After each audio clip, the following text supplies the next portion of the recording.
손잡다입니다. 네, 기사 같이 볼까요? 귀국 직후 추도식 간 윤, 박정희 한강의 기적 세계사적 위협이었다라고 얘기를 했습니다. 어제 오전 9시쯤이었나요? 순방 갔다 귀국을 했습니다. 윤 대통령 귀국하고 오전 11시에 있는 동작현충원에서 있는 박정희 전 대통령의 추도식에 갔습니다. 그래서 가서 한 얘기가 한강의 기적은 세계사적 위협이다라고도 얘기를 했다라는 건데요. 이 얘기 들어보고 오시죠. 지금까지 전 세계 92개국 국가의 정상을 만나 경제 협력을 논의했습니다만 박정희 대통령께서 이루어내신 이 압축 성장을 모두 부러워하고 위대한 지도자의 결단에 경의를 표했습니다. 저는 이분들에게 박정희 대통령을 공부하라 늘 강조했습니다.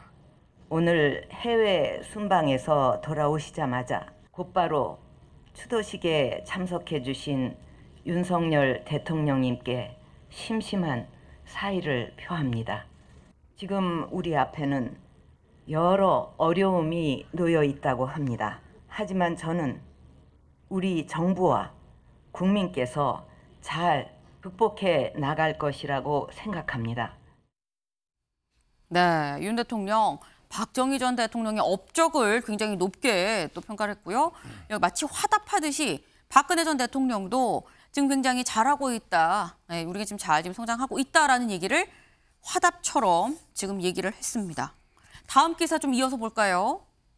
네, 두 사람의 만남. 네, 심상치 않은 지지층 이탈. 박근혜 손잡고 보수 결집 메시지. 경향신문입니다. 지금 두 사람, 윤 대통령과 박근혜 전 대통령 손잡고 보수 결집 메시지를 내놓은 거 아니겠느냐라는 해석이 같이 나오고 있습니다. 네, 보수 결집이다라는 건데 다음 기사를 좀 바로 이어서 보죠. 한국일보, 제목인지 질문인지 보수 결집의 박근혜 효과 얼마나, 네, 정광재 대변인님, 네, 얼마나 되는 겁니까?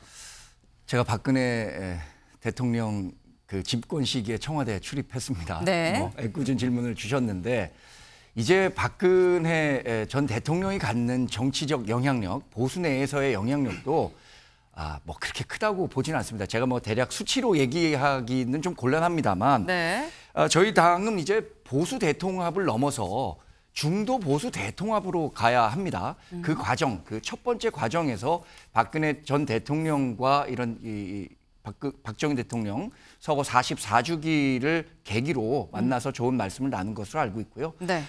저희가 내년 총선 반드시 승리해야 한다는 절박감이 있습니다. 그런 측면에서 이제 보수 대통합을 넘어서 중도 보수 대통합 과정으로 가고 있다는 점 말씀드리고 싶습니다.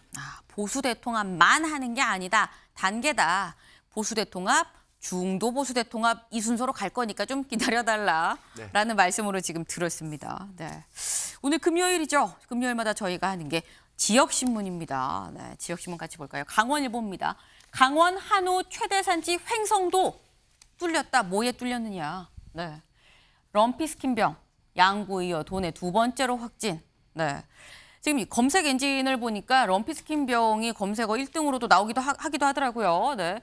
양구에 이어 도내 두 번째로 확진이 됐다. 지금 강원도는 지금 비상입니다. 네. 한우 최대 산지 횡성도 뚫렸다라는 거. 농가가 걱정이다. 다음 기사 볼까요? 대구일보입니다. 박근혜 손잡은 윤 대통령 보수 결집 화해 행보 주목. 대구 보수의 심장이죠. 대구일보. 박근혜 손잡은 윤 대통령의 모습에 주목을 했습니다. 오늘 일면 보수 결집 이거 화해 행보다라고 또 실었네요. 다음 기사 보겠습니다. 광주일보입니다. 어등산에 국내 최대 복합 쇼핑몰 스타필드 광주 들어선다. 네. 사실 이 광주 복합 쇼핑몰이 논란이 앞서서 대선 때도 됐었죠. 광주 복합 쇼핑몰이 들어서냐 못 들어서는 거냐. 찬성하냐 찬성하지 않느냐 얘기가 있었는데 들어선다라고 확정적으로 지금 얘기를 했습니다. 신세계 프로퍼티가 우선 협상 대상자로 지금 선정이 됐다라는 거죠.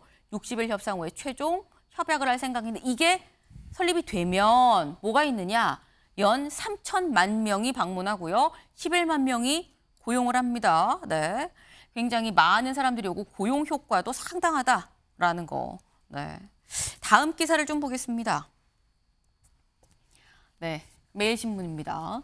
영호남 지역주의 깨질까 여야 세계 권역별 비례 공감. 권역별. 북부, 중부, 남부로 나눠서 비례를 뽑는 거에 좀 공감을 나타낸다라는 겁니다. 네. 이렇게 되면 권역별 비례가 어떤 상황이 오느냐. 영남에도 지금 민주당 국회의원이 갈 수가 있는 거고요. 호남에도 국민의힘이 또 당선이 될 수 있는 겁니다. 이렇게 되면은 지역주의가 깨질 수 있는 부분인 건데 여야가 공감을 했다라는 거죠. 세계 권역에 대해서 공감을 했다. 다만 우려되는 부분은 어느 지역을 어느 권역에 넣을 것인가라는 구체적인 부분에 대해선 아직 논의가 이루어지지 않았습니다. 진짜 어려운 게 지금부터 남았다라는 겁니다. 저희가 준비한 소식 여기까지입니다. 네, 오늘도 좋은 하루 보내세요.